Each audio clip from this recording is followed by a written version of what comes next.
Assalamu alaikum wa rahmatullahi wa barakatuh. Hope everyone is well. Jazakallah khairan for joining Module 3, Lesson 2.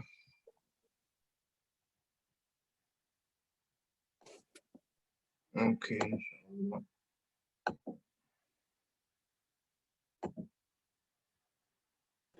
Wa alaikum salam.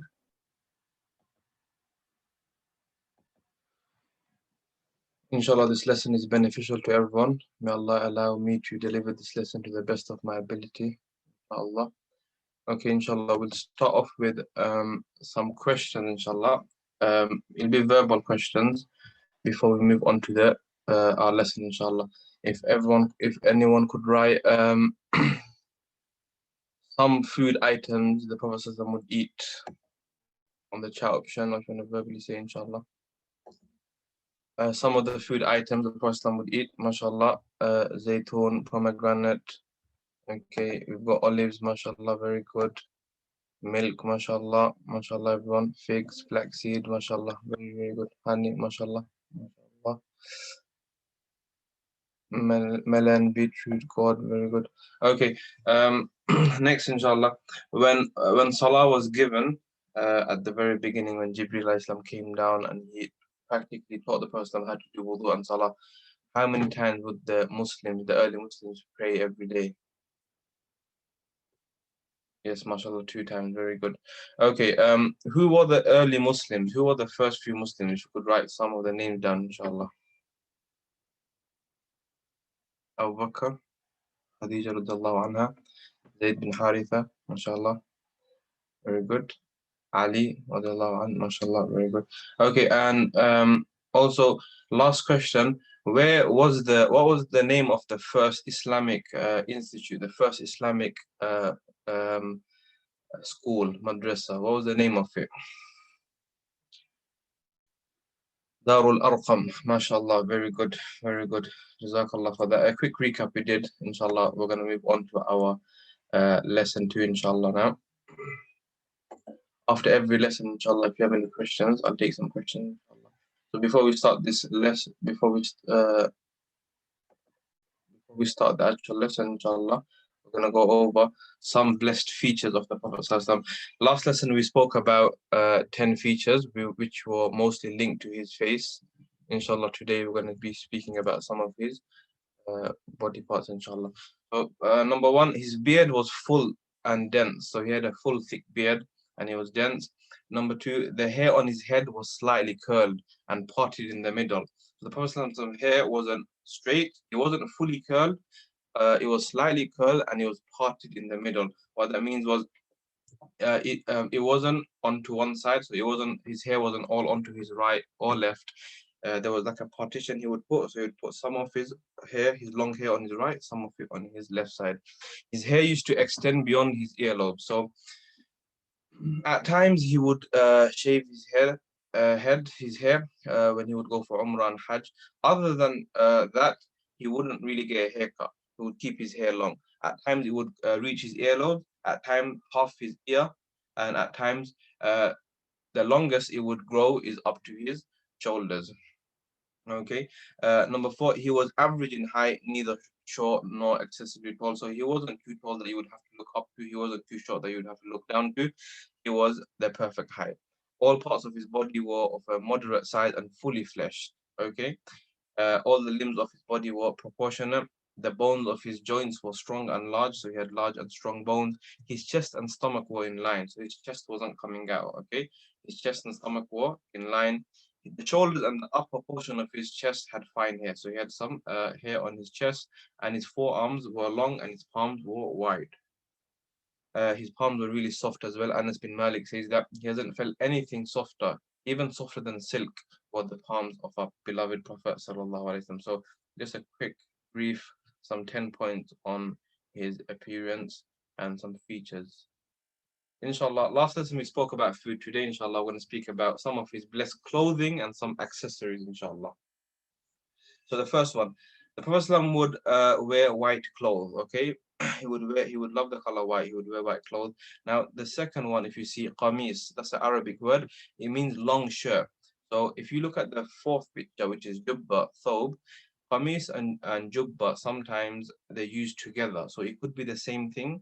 So this garment of his, okay, he would love this one out of all his garments because it was more.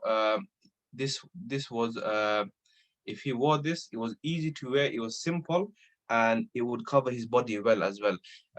In comparison to a sheet, okay, if he was to put like a sheet over his body, he would have to keep fixing it. So this was really easy. His lower garment was izar. You can call it longi as well. Okay, it was just like a towel kind of thing that he would wrap around his lower body. Okay, the fifth one you can see is the turban, imama. He would wear a white turban. At times he would wear a black turban. Okay, his turban would have a tail. Okay, sometimes the tail would be towards the middle. It would go straight down. Sometimes he would bring it to his right side. Okay. The next one was qalansuwa in Arabic, like what we call a hat or cap now. Okay, so there's a hadith where Abdullah ibn Umar narrates that the Prophet would wear a white hat. Okay, so it's sunnah to wear a hat. Leather socks, yes, we know leather socks. You can wipe over leather socks. Okay, you don't have to wash your feet. The next one was kuhul, ithmid or surma. So it was he would use this. Okay, we call surma. He would use it on his eyes, and there are many benefits on that. Okay, he would use it on each eye 3 times before he would go to sleep. Many health benefits for the eyes. Okay, the bottom left, ether perfume. He would use perfume a lot. The next one is henna.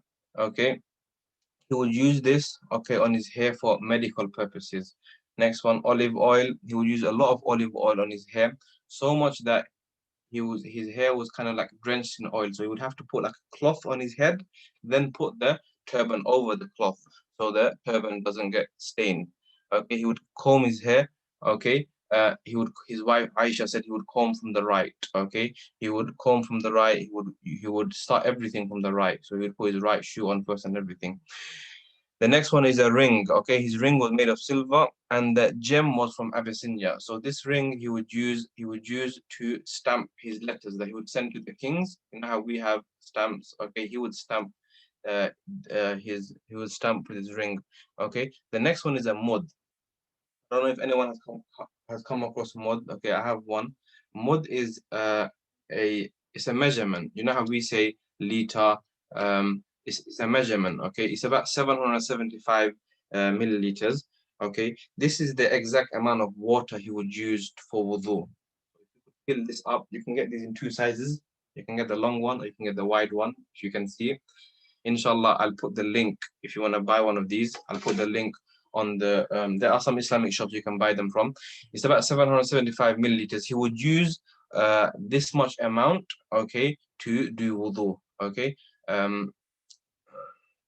Next one is miswak. He would use that. Okay. And using a miswak, your prayer, okay, you get 70 times more reward for praying your prayer. Okay. The Prophet would use the miswak a lot, but he didn't use it all the time because he said, I'm afraid if I use it at all times, then it will become an obligation upon my ummah. I don't want to burden them with something else. His footwear were sandals. Okay. And inshallah, we're going to move to our first slide of the day, inshallah.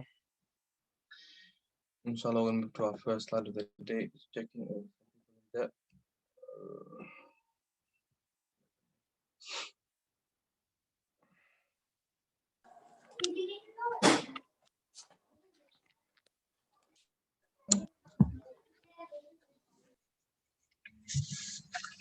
Okay, so the first slide of the day. Okay, those brothers that join now, you just missed about 2 slides of his his clothing items, and a few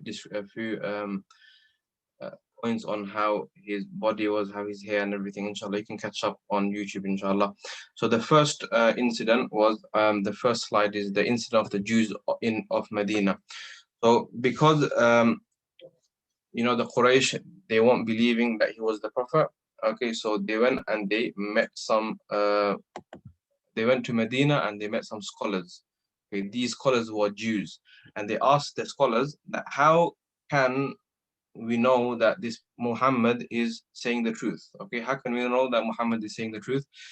So these scholars, these Jews that were scholars, they said, go and ask him 3 questions. Yes, ask him the 3 questions. If he answers the 3 questions, if he answers all 3 of them, then he's not a prophet. If he doesn't answer all 3 of them, then he also isn't a prophet. If he answers 2 properly and 1 briefly, then he is a prophet.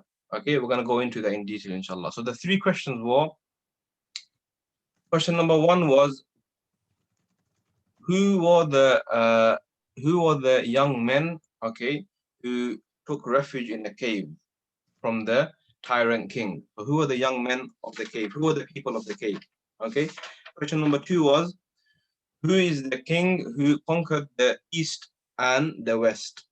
And question number 3 was, ask him about the soul. Now the Prophet ﷺ, when the 2 people came and asked him, okay, who when the 2 people came and asked him the questions, okay, the Prophet said, I will answer tomorrow. But the Prophet forgot to say inshallah. He didn't say inshallah, so Allah didn't give him the answers for some time. Okay, this shows the importance of inshallah. And then Allah revealed a verse in Surah Kaafiroon that don't say that you're going to do something tomorrow. وَلَا تَقُولَنَّ لِشَيْءٍ إِنِّي فَاعِلٌ ذَلِكَ غَدًا إِلَّا أَن يَشَاءَ اللَّهُ. That don't say you will do something tomorrow, besides say if Allah wills. So say inshallah before when you intend to do something. So whilst this period when he wasn't getting revelation and he wasn't getting the answers for the 3 questions, what happened was the Mushrikeen, they started mocking him and laughing at him. And they said that, has your Lord, has Allah abandoned you? Has Jibreel abandoned you? Okay, and then the answers came from Allah. And the Prophet ﷺ answered the first 2 questions. So he answered the people of the cave. So there were about 7, it's mentioned in Surah Kaafiroon, there were about 7 young men, okay, who were living at a time where there was a tyrant king, and the tyrant king said that if you don't believe in me and abandon the religion of Allah, then I will basically finish you off. These young men went into a cave, and a dog went with them, and the dog kind of protected them, and they went to sleep for 309 years. It's all mentioned in Surah Kaafiroon. They went to sleep for 309 years. After 309 years, they woke up, okay, and they passed away that same day. So there were legends. They mentioned in Surah Kaafiroon, okay. You can inshallah learn more about them. We're not going to go too much into detail about that story. So he answered that question. The second question regarding the king that conquered the east and the west, he answered that question. It was 𝗃 who, he was a just king who served his people. He is the one that put the barrier, so Ya'juj and Ma'juj, they can't come out. Okay, Ya'juj and Ma'juj are trapped because of the barrier 𝗃 made. Okay, he was one of the kings that conquered the full world. So was Sulaiman alayhi salam as well. The third question was regarding the soul. This was the question the Prophet didn't answer. Okay, he didn't answer. So when the 2 non-believers, when they went back to the Jews and they gave the answers, the Jews said that yes, he is a prophet. Okay, like we said, if he answers 2 and he leaves the 3rd one out, then he would be a prophet. But even after that, the disbelievers, they didn't believe in the message of the Prophet sallallahu alaihi wasallam. Now, moving on to our next part is the first and second migration. Now, because the Muslims were getting tortured, left, right, and center, they were getting tortured in many ways, okay? Especially the weak ones and the poor ones and those who were slaves, they were getting a lot of torture. So the Prophet ﷺ, he made a decision that inshallah some of them would migrate to Abyssinia. Now, why Abyssinia? Because Abyssinia had a king. Does anyone know his name? Who was the king of Abyssinia at that time? MashaAllah, Negus. Yes, it was Negus. Yes. In Arabic, it's called Najashi. MashaAllah. Now, Najashi was a believer of. He was a Christian. He believed in Prophet Isa. He was a true Christian. Najashi, he was a just king. He was really fair. So the Prophet ﷺ, he advised the Muslims to go to Abyssinia. Someone's, I think, mic is left on.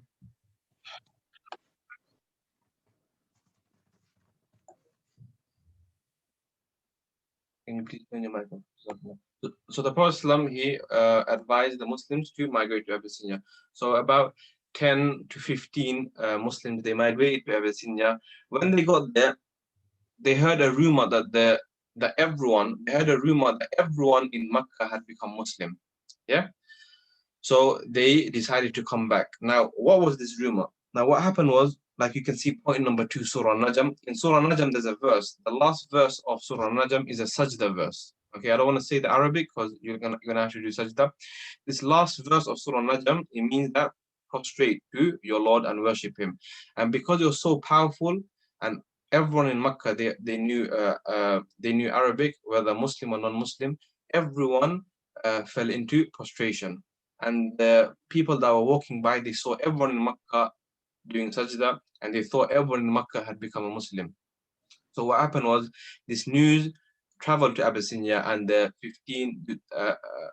10 to 15 Muslims that migrated from Makkah to Abyssinia, they thought that everyone in Makkah has become Muslim, so they returned. Okay, but it was a false rumor. Okay, then obviously they got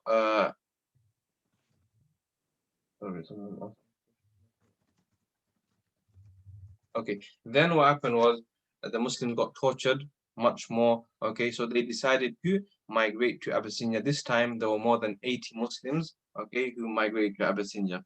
And at that time there wasn't many people in Makkah. So if 80 plus people were leaving Makkah to go to Abyssinia, the Quraysh would definitely know. So when the Quraysh found out, they sent two of their men. They sent two of their men to go to Abyssinia and to bribe the king of Abyssinia and the ministers. So before they met the king, these two men, one was Amr bin al-As, one was Abdullah bin Abi Rabi'a. They went and they gifted the ministers of the king, and they said that they tried to bribe the ministers of the king.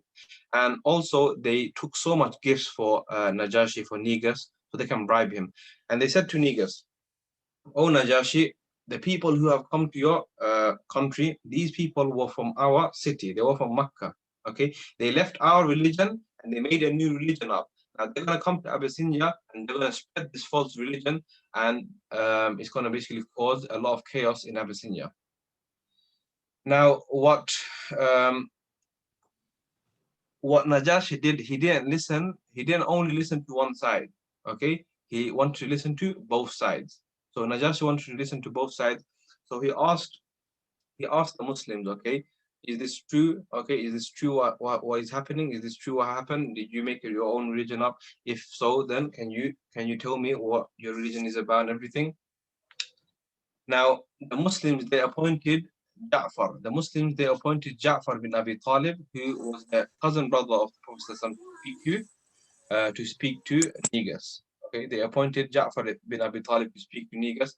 And this is, I will read out what Ja'far said. Okay, Ja'far said, "O honorable king, we were a misguided nation who used to worship idols. We used to consume dead meat. Okay, we used to do so many wrong. We used to oppress the weak. Okay, we used to kill our own daughters. Okay, then Allah sent a prophet from amongst us, okay, who helped us, who guided us, and he showed us how to live.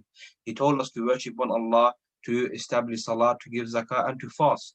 Okay, and this khutbah and this sermon, it went on, and Ja'far spoke about what the Prophet did, okay, and how he helped these Sahaba go from the worst of people to the best of people. There was a time when they would oppress the weak. At the time of Jahiliyyah, in the days of ignorance, they would bury their own daughters.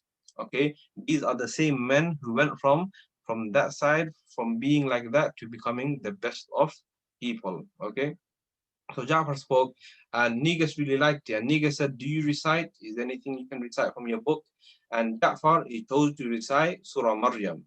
Surah Maryam, Maryam alayhi salam, who was the mother of Isa. And Ja'far, he was a true Christian, so he knew everything about Maryam, and he knew about Isa alayhi salam. So when he recited from Surah Maryam, and Ja'far recited from Surah Maryam, he actually touched Negus a lot. Okay, and Negus started crying, Najashi started crying, and his ministers started crying, and he let them stay. He let them stay in Abyssinia, and they stayed in Abyssinia for 10 plus years. And later on, Najashi also accepted Islam. okay, and he passed. So this was regarding the first and second migration. Remember the first migration they did, okay, and they thought that everyone in Makkah had become Muslim, and little did they know that it was people just prostrated because out of the strength of the verse, and they all understand Arabic. Okay, inshallah, we're going to be moving on to our next slide. Is there any question for this slide? Is there anything you didn't understand? Okay, to move on, inshallah.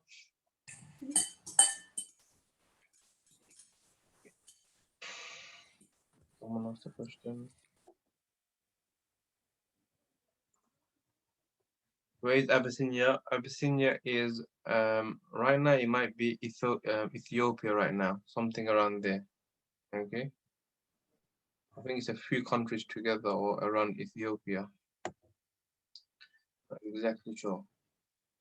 Okay, inshallah. Okay, the next slide is Hamza radiallahu an embraces Islam. Okay, who was Hamza radiallahu an? Can anyone just answer, please? Who was Hamza to the Prophet before he accepted Islam?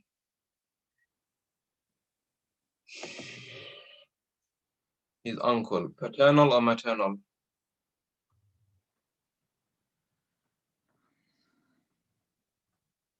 Was he his mom's brother or dad's brother?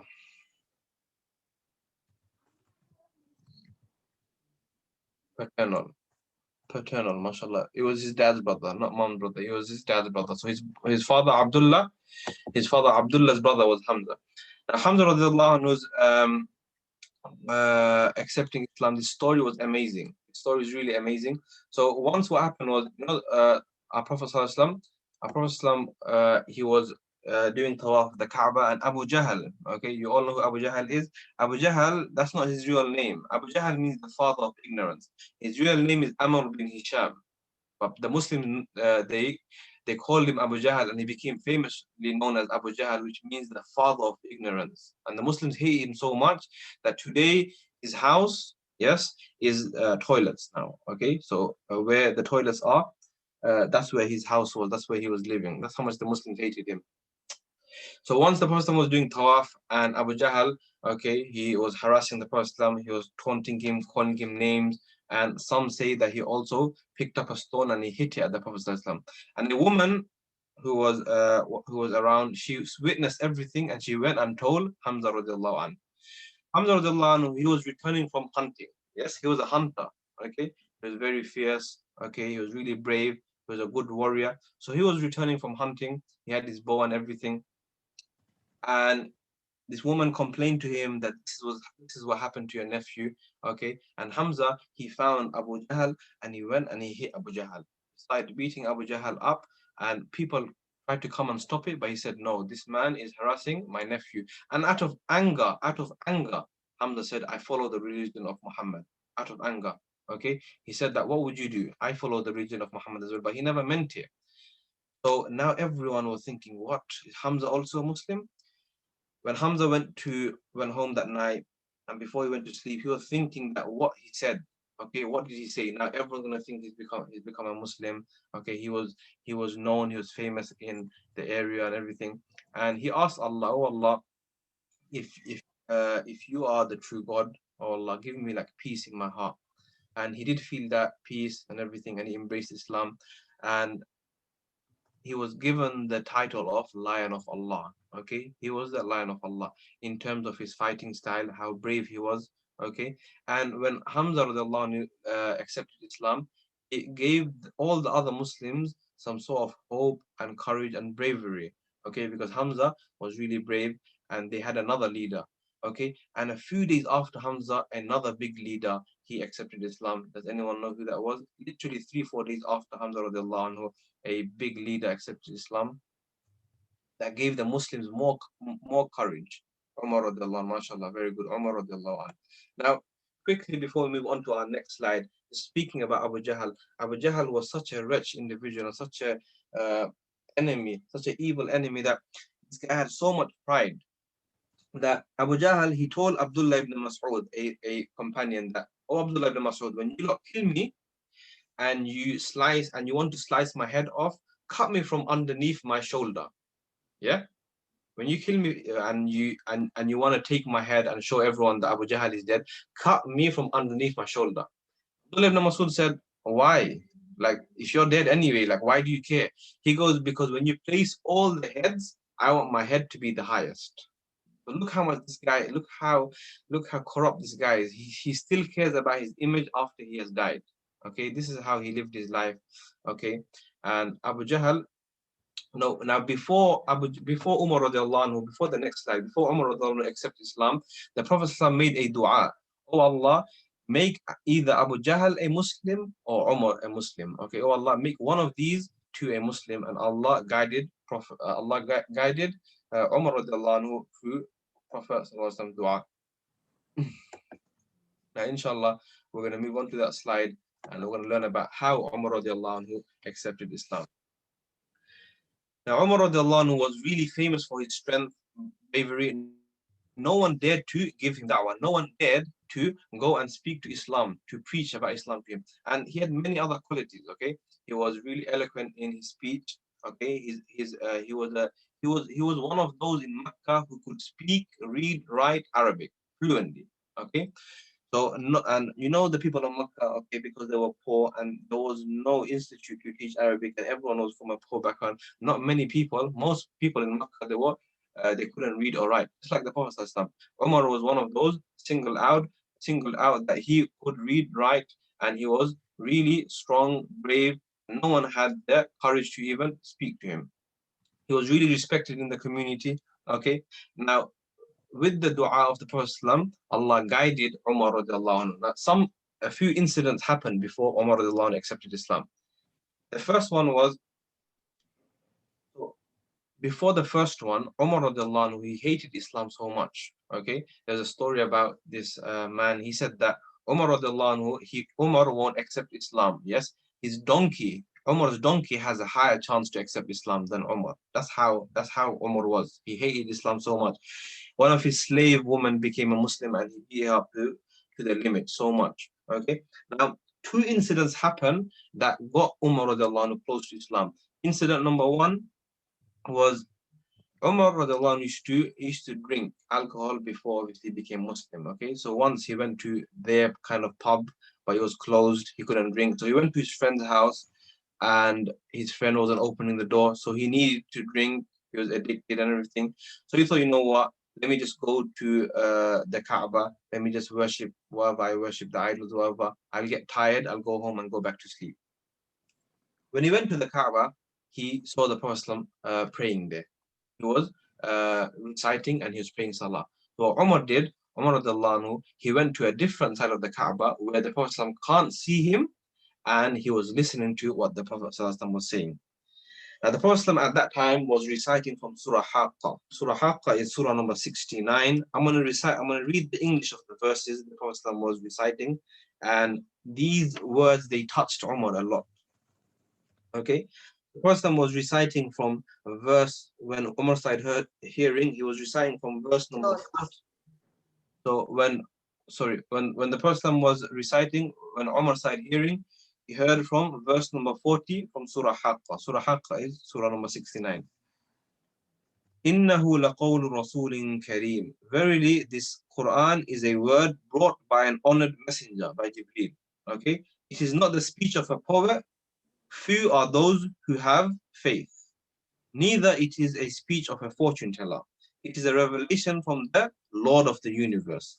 If he has falsely attributed some words to us, meaning if the Prophet made some words up, then Allah says, we shall grab him by his right hand and we should cut his jugular vein. So Allah is saying that if the Prophet made these words up, then we would have grabbed him by his right hand and we would have cut his jugular vein. These words are not from Muhammad. These words are divinely. So these verses kind of touched Umar. Okay, but it wasn't enough to convince him to become Muslim. It just wasn't enough. Incident 2 was the one that pushed him and helped him take the Shahada. What happened was, Umar once was with his friends, and Umar would always walk around with his sword, okay, just in case something happened. And his friends started speaking about the Prophet, and he got really angry. And he said, you know what, I'm just going to go now and I'm just going to go take his head off. I'm going to go to the Prophet ﷺ, I'm going to go to Muhammad and just take his head off. I'm just going to go finish him off. He was really angry. On his way there, he met his cousin, Nu'aym bin Abdullah. Okay. Now, Nu'aym said, oh, Umar, you seem so angry. Where are you going? And Umar said, I'm going to finish Muhammad off. Okay. And Nu'aym said, are you sure if you do that, you know, he's from the Quraysh, noble family. I'm sure they would come and do something. And he didn't care, and he was still walking to go. Then Nu'aym said, don't you know about your sister and brother-in-law? They're also a Muslim. Okay, have you forgotten about them? And Umar anhu, that got him really angry, even more angry. He said, what? My sister Fatima and my brother-in-law are Muslim? So he turned his direction and he went towards his sister's house. So he went towards his sister's house, and when he got there, at that time his sister was being taught by Khabbab. We did learn about, so the Quran circles and prayer would take place in Darul Arqam. Now whoever missed a lesson in Darul Arqam, Khabbab was one of those Sahabi that he would go around to the person's house and he would go and teach the lesson that they missed. He would cover the lesson they missed. So Khabbab was in the house of Fatima bint al-Khattab and Sa'id bin Zayd. Sa'id bin Zayd, by the way, is one of the 10 guaranteed Jannah as well. He was the brother-in-law of Umar radiallahu anhu. Now, when Umar radiallahu anhu, he entered the house, he could hear reading. As soon as he entered the house, Khabbab went and hid. Khabbab, the teacher, he went and hid. And Fatima, Umar's sister, she hid the pages of the Quran, she hid it underneath her garment. And Umar radiallahu anhu was really angry, and he started to beat his brother-in-law up. Started to beat Sa'id up so much. And when his sister came to stop him, he accidentally hit his sister as well, and she started to bleed. And then obviously he felt a bit of pity. He felt a bit sad. He felt like felt a bit remorseful and regretful, like what he was doing. And he sat down. Obviously, when he saw his sister bleeding, and he said, "What are you reading?" Okay, and his sister said, "I cannot give it to you." Okay, yes, you are impure. Only the pure can touch it. Okay, go and perform ablution, wash yourself, take a shower, come back, and I'll let you read it. Okay. So when he had a shower, he cleaned himself, he came down. Then his sister gave this piece of paper to him. Does anyone know which surah it was? Anyone?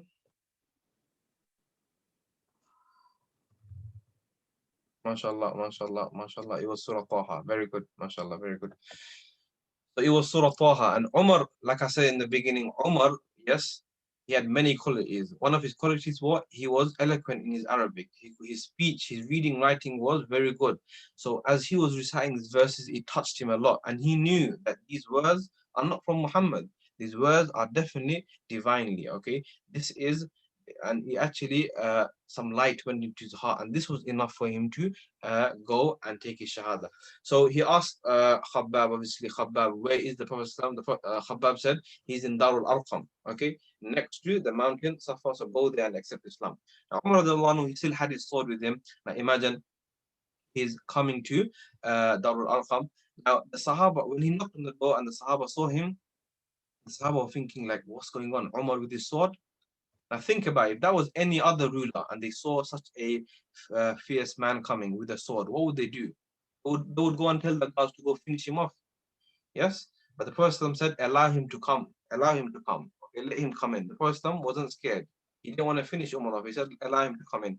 And Hamzah said that if he came for good, then we will help him. And if he came for evil intentions, then we will kill him with his own sword. That's what Hamzah said.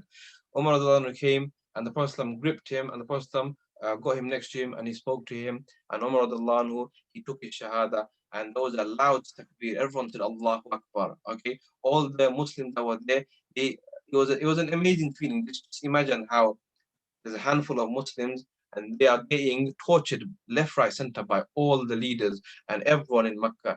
And within a few days, within a week, Hamzah radiallahu anhu, such a big leader, and after a few days again, Umar radiallahu anhu, such a big leader. So he gave everyone, all the Muslims, hope. He gave them strength. He gave them courage. Okay, they felt more brave. And when Umar radiallahu anhu, he accepted Islam, the Muslims could go out and publicly they could preach and publicly they could pray. Okay, You never had to do the circles and the lessons in Darul Arqam anymore. Okay. Now, one thing that happened was after this, Umar radiallahu anhu, he went to his uncle Abu Jahl and he said, I accepted Islam. And he made it clear to everyone, I accepted Islam. He got beaten up a lot, but he just made it clear. He never wanted to keep it as a secret. He said, I accepted Islam. And he was given this title as Al-Faruq. Al-Faruq means the one who distinguishes between false and truth. We now know him as Umar al-Faruq, not Umar bin Khattab. We know him as Umar al-Faruq. It's like Abu Bakr was given the title of Abu Bakr as-Siddiq. Inshallah, we do plan, after we finish the Seerah course in about 2 months, we do plan to do a course on the 4 Khalifas, the 4 Caliphs, and altogether the 10 people that are guaranteed Jannah. So we won't speak too much about Umar radiallahu anhu in this slide, inshallah. That's how we embraced Islam. Okay, any questions on this slide so far, or we're okay to move on?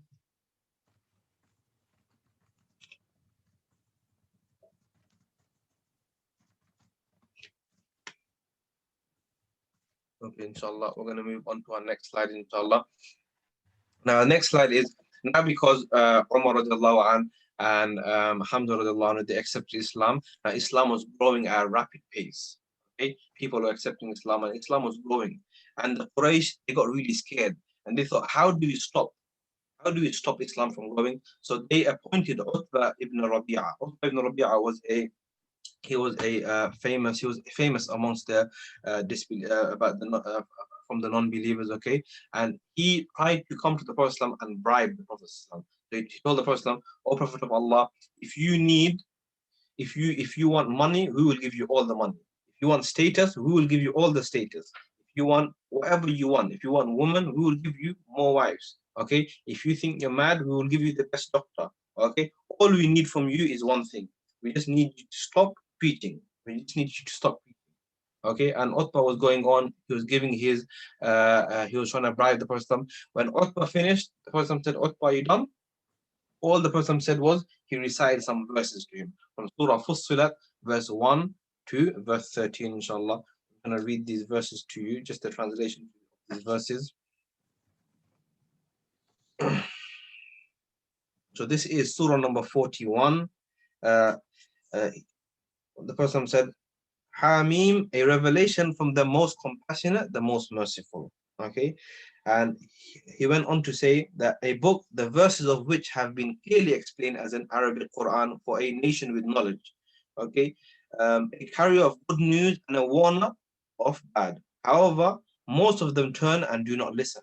When he got to the 12th verse, you can read the translation, inshallah. When he got to the 12th verse, which was, if they, the disbelievers, turn away, then say, I warn you of a punishment like the punishment of the people of Ad and Thamud. When the Prophet when he said the first 12, 13 verses, it was too much for 𝗃𝗏 to take in. 𝗃𝗏 was knowledgeable as well. 𝗃𝗏, some say he put his fingers on his ear, some say he put his hand on the Prophet's mouth and said, Muhammad, stop, enough. Okay, he hit him really hard, and 𝗃𝗏, he went back to his people and he said, you know what?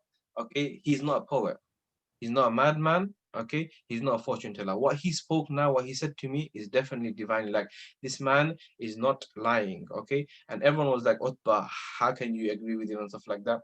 And then even after that, they still went to the Prophet and they gave him more offers, and they said, we will believe in you as a messenger from Allah if you do any of the following things. If you go to Allah and you get a signed document from Allah that you're a prophet.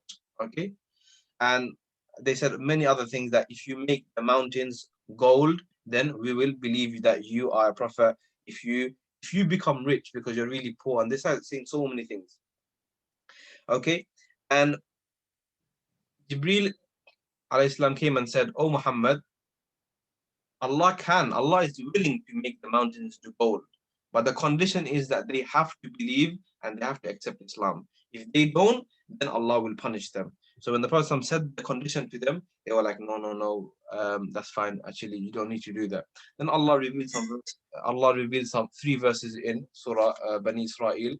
If you look at the last point here, Allah says in the Quran, they challenged the Prophet. we will never believe you until you cause a spring to gush forth from the earth for us, or until you have a garden of palm trees and vineyards, and cause rivers to flow abundantly in it, or cause the sky to fall upon us in pieces, as you have claimed, or bring Allah and the angels before us, face to face, or until you have a house of gold, or you ascend into the heaven, and even then we will not believe in your ascension, until you bring down to us a book that we can read. Then Allah is commanding the Prophet to say, glory be to my Lord, I am not only a human messenger. So they tried many tactics, okay, but they couldn't get the Prophet to give in. I want to mention a story. It's not mentioned in this slide, but it's about this man called Uqba bin Abi Mu'ayt. Now, Uqba bin Abi Mu'ayt was a very rich man, and he was a man that this story, inshallah, would teach you many, many lessons. Now, what Uqba would do is, he was that type of friend that he would do anything for his friends. Okay. Now, there was a time when Abu Jahl and them said that who would go and throw the intestines of who would go and throw the intestines of an animal onto the Prophet. Uqba said, I'll do it. So the Prophet was in sajda, Uqba came, he threw the intestines of an animal onto the Prophet that he couldn't even lift himself up from sajda. His daughter Fatima had to come and remove the intestines of the animal. Uqba was up for doing anything just to please his friend. So he was that friend that would do anything to please the rest of the friends. So there was a time when Uqba came back from a business. He came back from a trading trip, from a business trip, and he made a huge amount of profit. So what he said was, because I made a lot of money, I wanna invite all the leaders of Makkah. And he invited the Prophet as well. The Prophet said, Uqba, I will only accept your invitation if you become a Muslim. Uqba said, okay, that's fine, I'll accept Islam. And he accepted Islam. Now the word went around that Uqba is a Muslim. Yeah, the word went around that Uqba has accepted Islam, and Abu Jahl and Ubay ibn Khalaf were like, oh, but you can't chill with us anymore. You can't stay with our group anymore. You can't stay with, you know how people say you can't stay with our gang, or you ain't part of us boys anymore. You know, stuff like that. So what Uqba did was he said, no, don't say that. I'm still part of you. Okay, I'm still part of this group. And Ubay ibn Khalaf said, okay, Uqba, to prove it, we want you to go and spit on the Prophet ﷺ. And Uqba, being the one that wants to always please his friends, he went and he spat at the Prophet ﷺ. And when he spat at the Prophet ﷺ, the spit came back onto his face and it burnt his face. You understand? And this shows us how bad company can take us down. And Allah revealed regarding Uqba in the Quran. Let me just read the verses to you, inshallah. Allah says in the Quran that وَيَوْمَ يَعَضُّ الظَّالِمُ عَلَى يَدَيْهِ يقول يا ليتني اتخذت مع الرسول سبيلا. In Surah Furqan, Surah 25, verse number 27, Allah says, remember that this is the day when the oppressor, the mushrik, Uqba bin Abi Mu'ayt, who left Islam to please his friend Ubay ibn Khalaf, will bite his hand on the day of judgment. He will bite his hand, and what will he say? If only I had chosen the path to guidance and salvation with the Prophet. Then he would say, Ya waylata laytani lam attakhidh fulanan khalila. Woe to me, if I only had never taken such a person as Ubay ibn Khalaf as my friend, yes, then I would have not been going to Jahannam today. And the last verse he says, لَقَدْ أَضَلَّنِي عَنِ الذِّكْرِ بَعْدَ إِذْ جَاءَنِي وَكَانَ الشَّيْطَانُ لِلْإِنسَانِ خَذُولًا. He, as in his friend Ubay ibn Khalaf, has certainly misguided me from the reminder of the Quran, or from the reminder of Allah, after he had come to me. Okay, so this shows us, this is an important lesson for everyone here, inshallah, that, okay, our friend circle is very important. Okay, if our friends are those who would misguide us, or our friends are those that are not practicing, then it would be very hard for us to practice around them, or their bad habits can rub onto us. Okay, the Prophet ﷺ said, a good friend is like musk, and a bad friend is like a blacksmith. Now, you can walk into a perfume shop. You don't need to buy any perfume, but you just walking into that perfume shop, because everyone's spraying around and there's so much perfume, that smell and the fragrance would come onto you. Okay, and you would leave the perfume shop with some sort of nice smell, right? Because your environment was perfume. And on the other, so that's how good friends are. You can be a bad person, but if you're with if your friend circle is good, okay, slowly their good habits, okay, will rub onto you, and they will start to influence you.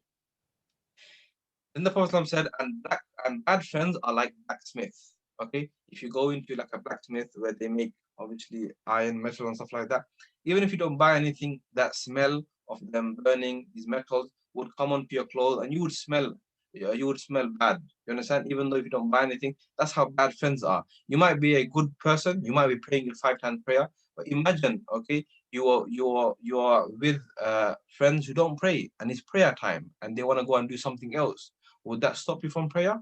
You understand? So make sure you handpick your friends properly, yes, and be with those, yes, who remind you of Allah and who pray 5 times a day. Okay, the Prophet says, "Al-mar'u ma'a man ahabba." Okay, a person would be with whom he loves. You'll be resurrected with the people you love. Okay, most likely they will be your ultimate reason of you either going to Jannah or Jahannam.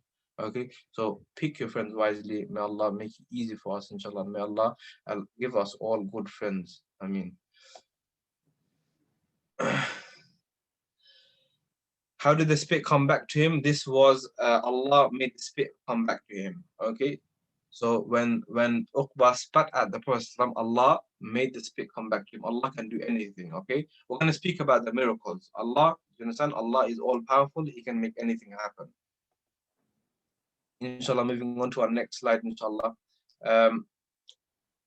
Then what happened was, you know, the disbelievers, this is our second to last slide, we're almost finished. The disbelievers, they couldn't obviously do anything to stop Islam. So they said, you know what, let's come up with like a solution. Let's come up with an easier solution. Let's go and tell the Prophet that, oh Muhammad, it's fine. You can believe in Allah, you can preach Islam.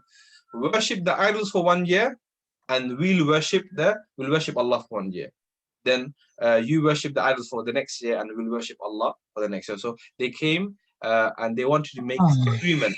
They came and wanted to make this agreement with the Prophet. Sorry, someone has unmuted themselves. So they came and they tried to make an agreement with the Prophet that let's you worship our Lord for 1 year, and then we'll worship your Lord for the next year. The Prophet said no. Then they said, okay, you worship our Lord for 1 month, we'll worship Allah for 1 month. They said no. Then he said, okay, at least come and touch the idol. And the Prophet said, no, I won't. And that's when Allah revealed the Surah Kaafiroon, a very famous surah we recite. Allah says, say, O Prophet of Allah, O you disbelievers, I do not worship what you worship, nor do you worship what I worship.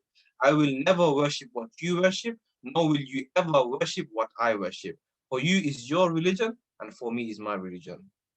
You understand? So this surah was revealed that Allah is telling the Prophet that don't compromise with the non-believers when it comes to religion. Okay? Some virtues of Surah Kaafiroon before we move on to the next slide. Surah Kaafiroon is a very famous surah. Okay, there's a hadith that this surah is equivalent to a quarter of the Quran in reward. We all know which surah is equivalent to a third of the Quran. Can anyone tell me? Which surah is equivalent to, in terms of reward, which surah is equivalent to a third of the Quran? Anyone? MashaAllah.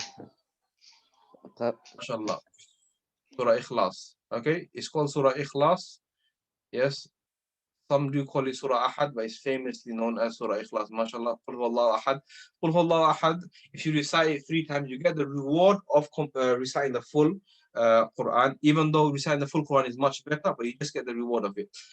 Reciting Surah Kaafiroon 4 times, you get the reward of the full Quran as well. Many other virtues, inshallah. I will say 1 point, and inshallah, let's try to implement this into our life. The Prophet ﷺ would recite Surah Kaafiroon and Surah Ikhlas in his 2 sunnahs of Fajr and his 2 sunnahs of Maghrib. So inshallah, from tomorrow, inshallah, everyone try to make the habit that in your 2 rak'ah sunnah of Fajr, in the first rak'ah, you're going to read Surah Fatiha and Surah Kaafiroon. In the second rak'ah, you will read Surah Fatiha and Surah Ikhlas. Inshallah, let's all make an intention today, inshallah. From tomorrow, we're going to try to recite the surahs the Prophet recited in his Sunnah of Fajr and his Sunnah of Maghrib. That was Surah Fatiha and Surah Kaafiroon in the first rak'ah, and Surah Fatiha and Surah Ikhlas in the second rak'ah, inshallah. Some more virtues of Surah Kaafiroon. Ali radiallahu anhu says that once the Prophet, okay, he was bitten by a snake or scorpion or snake, something like that, and he told Ali to get some water and some salt. And the Prophet, he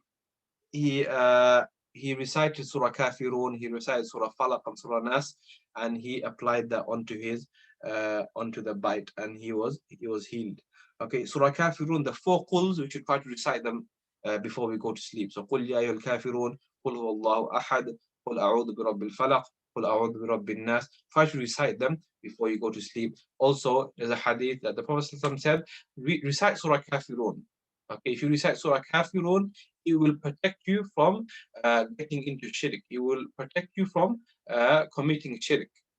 Shirk is a sin. Okay, when you ascribe partners, when you make partners with Allah, recite Surah Kafirun, inshallah, this will protect you from committing shirk. Some lessons we can learn from Surah Kafirun is we can deal with non-Muslims. So we're allowed to deal with Christians and Jews. You're allowed to deal with them. You can compromise in agreements of work and stuff like that. But when it comes to religious matters, if part of the agreement is that they're making something halal into haram or something haram into halal, yes, then we can't compromise with them. Okay, if you're buying a car from them or selling a car, that's fine. If there's anything in the agreement that it affects your religion, yes, then you're not allowed to have any agreement with them. Okay, and that moves us to our last slide, inshallah. Our last slide. Does anyone have any questions before our last slide? Or we're okay to move on? Is our last slide, right? Yes, it's our last slide.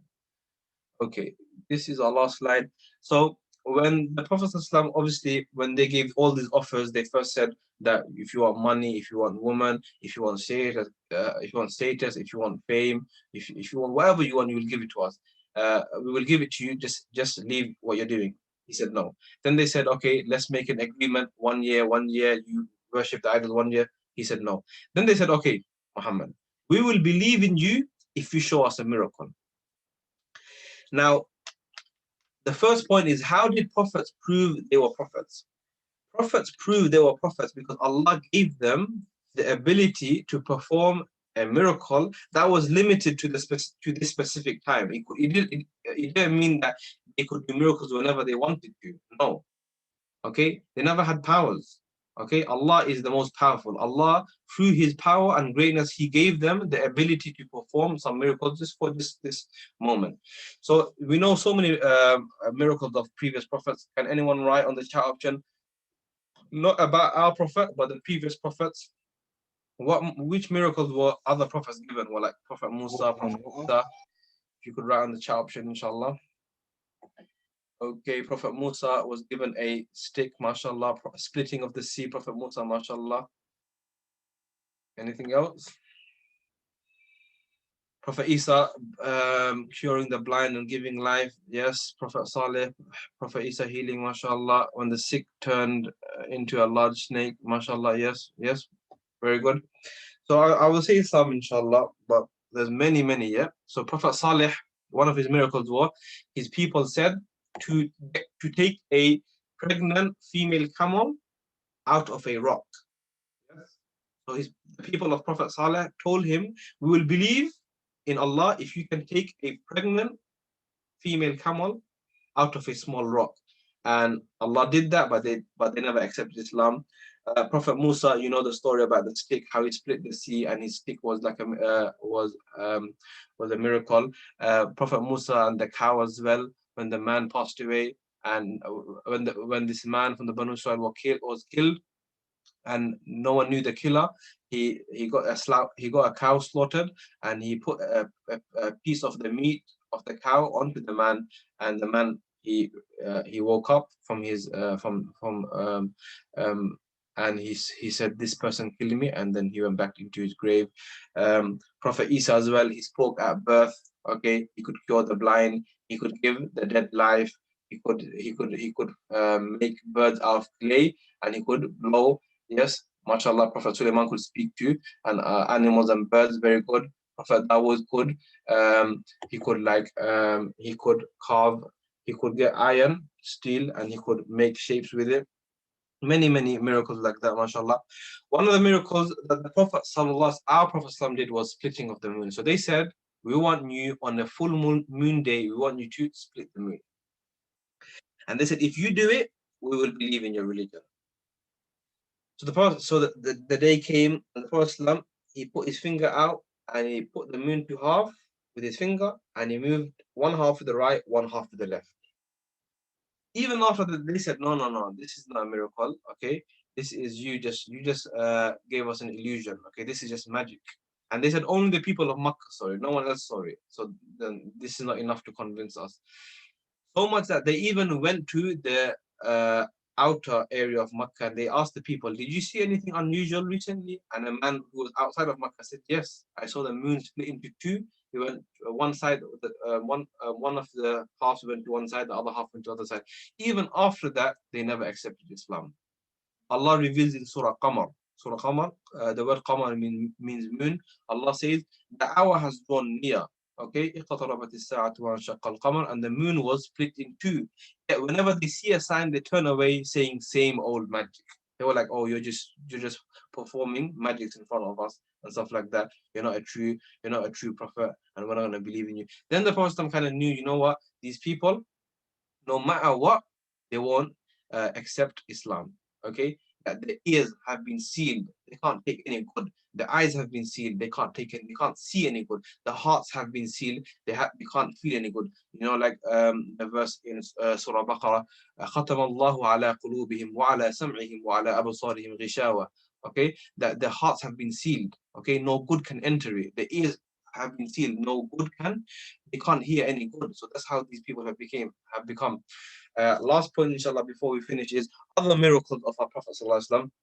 There were many miracles. Okay, I read a full book on his miracles, over like 200 miracles, but I took about a few out so I can inshallah tell you about. The first one was, there was once, it was Asr time, Asr Salah time, and there was no water around. And the people obviously needed water. There were about 300 men who needed water to do wudu. Okay, it's Asr time. A man came with a vessel, with a bowl that had some water in, and the Prophet put his hand into that vessel, into the bowl, and water started gushing out to his fingers. So much that the 300 men came one after another, and they done wudu in that bowl, and then they went. Yeah, and after everyone was finished, the water stopped gushing out from his fingers. So this was a miracle that was limited to that specific time. It's because people needed water to do wudu. Another one was, this is one of my favorite one, was a tree. We're slightly going to go over time, like 5 minutes, inshallah. Okay, a tree that was named Hannana. So there was a tree when the Prophet was giving his Friday sermons, his Friday khutbah, he would lean on a palm tree that was named Hannana. Okay, now this palm tree he would lean on it, and he would give his Friday khutbah, his Friday sermon. And later on, this woman, she got her carpenter to make a proper minbar. You know how in Jummah you see the Imam goes up on some steps and he gives the khutbah so everyone can see him and everyone can hear. So the first day the Prophet he ascended this pulpit, this minbar, everyone could hear this crying sound. That's why it's called Hannana. This tree started crying. So the Prophet he descended from the pulpit and he went to the tree and he put his hand on that tree. And then the tree stopped crying. And the Prophet said, had I not put my hand on this tree would have cried until the day of judgment. Because why? He wanted me to touch it. He wanted to listen. He wanted me to be close to it. He wanted to listen to the words of Allah closely. If you go to Medina now, inshallah, when I went Umrah about 2 years ago, alhamdulillah, I got to see exactly where that tree was. If you ever go there and ask someone, where is the Ustuwana Hannana? Where is the pillar of Hannana? Inshallah, they will show you. Okay, in Arabic, in a circle, it would say on it Ustuwana Hannana. It's right next to where the Imam stands. Okay, so next time you go, inshallah, for Umrah or Hajj, whenever you go, just ask one of the guards, where is Ustuwana Hannana? You know where the Imam stands? It's a bit on the left of the Imam. Okay, you'll see a pillar. That's exactly where this tree was. And there's many other pillars around there as well, very famous pillars as well. Another miracle was very famous miracle as well, at the Battle of Trench, at the Battle of Khandaq, when the Muslims had to dig a trench. We're going to learn about that in our next in our upcoming lessons, inshallah. There was this companion, Jabir. Jabir saw the Prophet, he was hungry. So Jabir went and he told his wife to cook some meat. And he came and told the Prophet, Prophet, my wife and I have invited you to a meal, but not too much food, so don't invite anyone else. What did the Prophet do? He said, everyone, lunch or dinner is at Jabir's house. And 1,000 Sahaba came. Imagine that. Jabir thinking, how am I going to feed 1,000 people from a small pot of meat? The Prophet told Jabir, oh Jabir, tell your wife not to take the pot of meat from the stove. Leave it on the stove until I come. When the Prophet got there, he started serving every single Sahaba from the 1,000 Sahabas. Everyone ate to the fill, okay? And the Prophet and the family of Jabir, and they all ate to the fill. This was the miracle. From a very small pot, how does 1,000 people eat from a very small pot? This was one of the miracles of the Prophet. Two more miracles, inshallah, before we finish, is there was a time when the Prophet got some pebbles, about a few pebbles, and he got them close to him, and you could hear the pebbles. They were glorifying the Prophet. As soon as he put them down, he stopped glorifying him. He even passed them to Abu Bakr, Umar, and Uthman, and they also heard it as well. There's many miracles I could tell you, inshallah, but these miracles were only from the power of Allah and the greatness of Allah. And there was time specific. There were time specific that only happened at a certain time. It didn't mean that the Prophet could just gush water out his water from his fingers at any time. No, it was only when the people needed some water it happened. And there's many other miracles, inshallah. If time does allow us another time, we'll speak about it. Inshallah, that brings us to the end, okay, of our lesson. Does anyone have any questions? What has been taught? Okay, a quick recap, inshallah, what we done today, inshallah. So we learned about the stories of the Jews, the scholars of the Jews, the questions they answered. Why is it important to say, inshallah, the first and second migration? Why did they go to Abyssinia? Okay, because it was the king of Abyssinia was a just king and fair king. And we learned about how Hamzah RA accepted Islam, and shortly after that, Umar RA accepted Islam. And we learn about the Mushrikeen's tactics, okay, how to bribe, they tried to bribe the Prophet, and we also learn about 𝗃𝗶𝘀, how his evil friends misguided him, even when he was guided, okay, and we learn about Kaafiroon, how they tried to make an agreement with the Muslims, but Allah revealed the surah, and lastly, we learn about the miracles, inshallah. We will leave it till there. No one has any questions? Okay, we'll leave it till there, inshallah, and I will see you, inshallah, next time. السلام عليكم. وبركاته.